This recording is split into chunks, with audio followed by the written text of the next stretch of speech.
Законот за употреба на јазиците наскоро ќе се најде на собраниска седница. Дел од медиумите најавуваат дека тоа ќе се случи наскоро, а доколку не се случи, новата влада би можела да се соочи со гласање за доверба веќе во септември. Весникот Коха пишува дека владата на Зоран Заев се очекува да се соочи со гласање за доверба во септември, а тоа може да биде лошо доколку нацрт законот за употреба на јазиците не добие зелено светло. Висок партиски функционер од ДУИ за Весникот изјавил дека партијата ќе побара гласање за доверба, доколку владата 3 недели по посетата на еврокомесарот Јоханес Хан нацрт законот за употреба на јазици не го стави како предлог во парламентот. Хан доаѓа во Македонија, а тогаш Али Ахмети ќе го извести дека за законот за јазици можеме да почекаме 1 недела, 2 недели, па дури и 3, но ни ден повеќе. Нацрт законот за употреба на албанскиот јазик со кој се согласивме со СДСМ му овозможи на Заев да добие мандат и да формира влада. Тој закон мора да биде ставен како предлог во парламентот. Во спротивно, ДУИ ќе бара гласање за доверба на новата влада.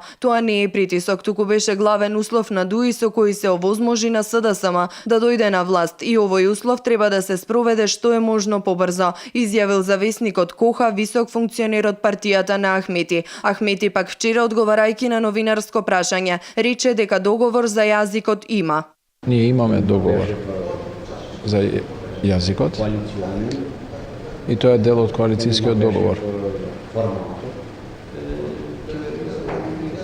Имаме договор за форматот на владата, како ќе изгледа владата на Република Македонија. Сега разговараме кога да се најде најпристојното време за да се донесе на дневен ред на собранието на Република Македонија. Иако се очекуваше дека притисок за законот за јазици ќе изврши токму ДУИ, сепак од БЕСА побрзи во изготвувањето на предлог закон. Фадил Зендели од БЕСА во текот на вчерашниот ден изјави дека неговата партија го подготвува законот за јазици и наскоро ќе ја достави драфт верзијата до собранието. Законот за јазици, значи ние сме очекувале дека албанските партнери, политички партии во власта, тие обечава или ветува уште порано дека уште пред да се избере владата или една од првите точки на новото собрание па и на новата влада ќе биде донесување на закон за службена употреба на албанскиот јазик, но како што гледаме дека од тоа се уште нема ништо и во приоритетите на владата на 30 закони кои се приоритет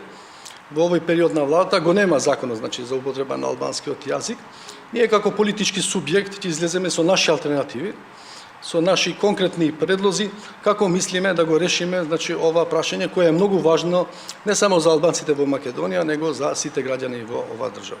И лидерот на ДРДП Зијадин Села најави дека на владата и дава период од 100 дена. И ако не се исполнат предвидените цели, тогаш партијата нема да биде дел од истата.